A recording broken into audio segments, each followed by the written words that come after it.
Alhamdulillahilladzi anzala sakinata ala qulubil mu'minin wa razaqahum ala ulul albabi sakinatan daimatan fi hayatihi. Asyhadu an la ilaha illallah wahdahu la syarikalah wa asyhadu anna Muhammadan abduhu wa rasuluhu. Allahumma salli ala sayyidina Muhammad wa ala ali sayyidina Muhammad wa man tabi'ahum bi ihsanin ila yaumiddin. Ittaqullaha haqqa tuqatih wa la tamutunna illa wa antum muslimun. Hadirin sidang Jumat yang dirahmati Allah Subhanahu wa taala, kita tingkatkan keimanan kita kepada Allah Subhanahu wa taala. Setiap saat dan setiap waktunya kita selalu meningkatkan ketaqarruban kita, pendekatan kita, kedekatan kita kepada Allah Subhanahu wa taala dengan selalu berzikir, ingat akan Allah Subhanahu wa taala, dengan selalu berfikir menggunakan potensi yang Allah berikan kepada kita sebagai karunia terbesar dalam wujud kita sebagai al-insan. Faqala Allah Subhanahu wa taala, Bismillahirrahmanirrahim. Wa laqad karramna bani adama wa hamalnahum fil barri wal bahri wa razaqnahum minat thayyibat wa faddalnahum ala katsirin mimman khalaqna tafdila. Hadirin yang dirahmati Allah Subhanahu wa taala, dalam surat Al-Isra ayat 70 ini Allah memberitahukan kita betapa mulianya anak keturunan Nabi Adam alaihissalam. Kita sebagai manusia dimuliakan oleh Allah Subhanahu wa taala. Sungguh-sungguh walaqad karramna, sungguh-sungguh kami telah muliakan anak-anak cucu Adam alaihissalam. Kami muliakan mereka, wa hamalnahum bil barri wal bahri, dan kami berikan mereka kehidupan, penghidupan di atas bumi, di atas daratan maupun di tengah lautan. Wa razaqnahum minat thayyibat, dan kami karuniakan, kami berikan mereka rizki karunia yang terbaik dari yang terbaik. Wa faddalnahum ala katsirin, dan kami berikan mereka itu kelebihan yang sangat banyak. Ala katsirin mimman khalaqna tafdila, berbanding dengan makhluk-makhluk yang kami ciptakan, di antaranya dengan banyak karunia-karunia yang sungguh-sungguh jika disadari kita itu tidak akan dapat menghitungnya.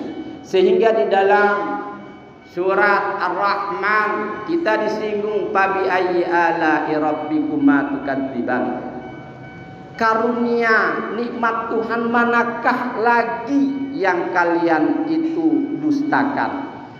Hadirin yang dirahmati Allah Subhanahu wa taala, kita bangsa Indonesia merdeka 77 tahun menjelang 17 Agustus yang akan datang. Mari kita jadikan kemerdekaan kita, bangsa kita yang 77 tahun ini, kita jadikan sebagai kemerdekaan pribadi, kemerdekaan diri, kemerdekaan individu, kemerdekaan dalam keimanan, kemerdekaan dalam ketakwaan, kebebasan dalam melaksanakan keimanan dan ketakwaan kita kepada Allah Subhanahu wa taala, dengan terhindar dari segala macam himpitan kebutuhan dunia, kebutuhan hawa nafsu, dorongan hawa nafsu, dan bisikan dari syaitan yang laknatullah. Hadirin yang dirahmati Allah Subhanahu wa taala, Kita dikaruniakan akal dan pikiran. Itu adalah karunia terbesar yang Allah berikan kepada kita. Maka sangat-sangatlah rugi kita sebagai insan tidak menggunakan potensi yang Allah berikan. Kenapa kita berbeda dengan yang lain? Kenapa kita itu tidak bisa sementara yang lain bisa?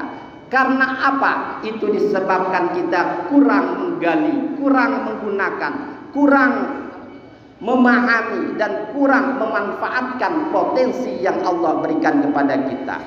Maka saatnya lah kita hidup bahagia dengan potensi yang Allah berikan kepada kita, dengan memerdekakan diri dari segala macam bentuk himpitan kebutuhan dunia yang menyengsarakan. Memerdekakan diri untuk beribadah kepada Allah Subhanahu wa taala. Sungguh-sungguh kita sebagai kaum muslimin, kalau membaca Al-Quran dan membaca sejarah, akan tahulah kita betapa sengsaranya Fir'aun, seorang raja di kerajaan Mesir pada zamannya, menjadi hamba, menjadi budak dari harta dan kekuasaannya, karena dia tidak bisa membebaskan dirinya, keimanannya kepada Allah Subhanahu wa taala dengan melaksanakan perintah Allah, meninggalkan larangan Allah, tapi mengikuti bisikan setan dan hawa nafsu. Itu adalah kesesatan yang nyata. Sedangkan kita dapat mengetahui betapa mulianya Bilal radhiyallahu anhu, seorang sahabat yang dia itu adalah seorang budak hamba sahaya yang diangkat derajatnya oleh Allah Subhanahu wa taala karena keimanannya, karena ketakutannya kepada Allah, sehingga bisa berani melawan, menentang tuannya yang sangat sadis, yang sampai-sampai dia itu dipaksa sampai hampir-hampir nyawanya melayang, tapi dengan tegak, dengan tetap istiqomah menyatakan la ilaha illallah.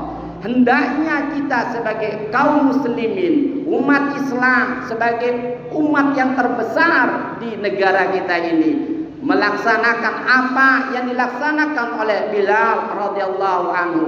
Kita jadikan semua aktivitas kita itu ada di dalamnya nilai karakter keimanan la ilaha illallah. Dengan jabatan kita mencapai puncak keistimewaan di sisi Allah. Dengan harta kita mencapai keistimewaan di sisi Allah. Dengan keluarga kita mencapai merengkuh kebahagiaan di sisi Allah. Maka sungguh-sungguh sangat celaka dan sangat disayangkan orang-orang yang memiliki harta, memiliki jabatan, memiliki anak dan istri, celaka dengan apa yang mereka miliki. Maka inilah yang dikatakan oleh Al-Quran, inna auladakum wa anfusakum azwajakum fitnatun, sungguhnya dirimu, anakmu, istrimu, dan kekayaan serta jabatan itu adalah ujian, di mana ujian itu telah ditentukan oleh Allah Subhanahu wa taala dari semenjak kelahiran kita, semenjak kehadiran kita di atas dunia ini, yang semuanya itu an-nabro'aha. Semua kejadian urutannya itu hanya tinggal dibaca kejadiannya, tinggal dibaca pelaksanaannya, di mana, bagaimana, seperti apa. Namun terkadang kegagalan selalu menghadapi kita karena kita melihat ujian itu yang sangat besar. Kita melupakan akan rahmat Allah yang begitu besar.